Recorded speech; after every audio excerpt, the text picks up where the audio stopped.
আৰক্ষী বাহিনী অধিনায়ক মহোদয়, লগতে আমাৰ এছএম ছাৰ মহোদয়, লগতে আমাৰ আৰএম মহোদয়, লগতে সকলো অফিচাৰসকলে বহুত শুভকামনা থাকিল।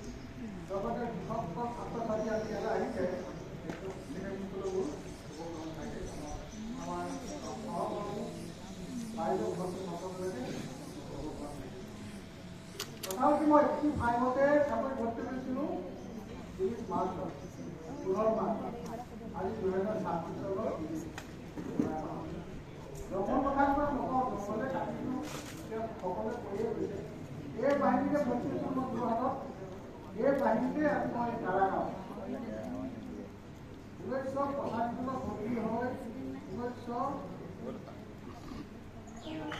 চনত 88 চনত আমি কাৰাগাঁও আহিছিলোঁ। সকলোৱে জানে। গতিকে এটাই কথা মনত ৰাখিব লাগে, সিহঁতে যদি কাম কৰে, ওপৰত যদি হুকুম মানে ডিচিপ্লিন ৰাখে, এয়া কথা ডাঙৰ ভাৱ থকা হয়। কামৰ অৱহেলা, যিটো অৱহেলা কৰিলে এনেকৈ ৰিটায়াৰমেণ্ট পাবলৈ অসুবিধা হয়, বহুত কষ্ট হয়। নিজৰ ল'ৰা ছোৱালীয়ে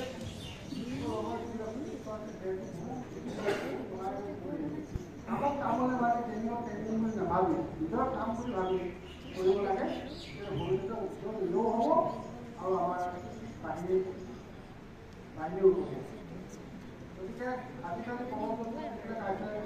এইবিলাক যে আহিছে, আহি সিহঁতে কষ্ট নহয়, কৰ্ম যিটো কৰিব, কাম যিটো দিব, সেইটো যেতিয়া সিহঁতে কৰে, কোনো কাৰণতে আপোনাৰ কষ্টও নহয়, অসুবিধাও নহয়।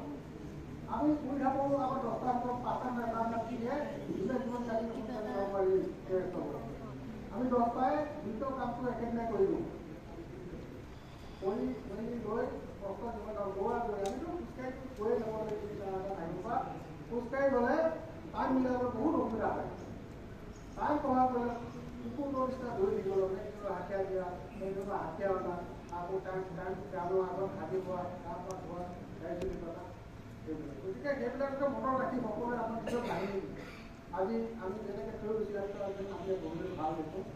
আমি টেণ্টত থাকোঁ, টেণ্টটো কৰি লওঁ, তাত অলপ বন থাকে, বন থাকি লওঁ, সাপ আহে, গৈ নাহে। তাত যে থাকোঁ, থাকি আজি যিবিলাক ঘৰ দেখিলোঁ বহুত ভাল।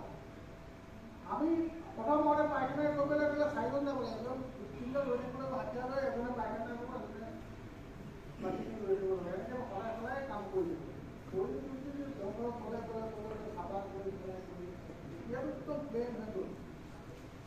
তাকে কৈ মোৰ বক্তব্য সামৰণি মাৰিলোঁ।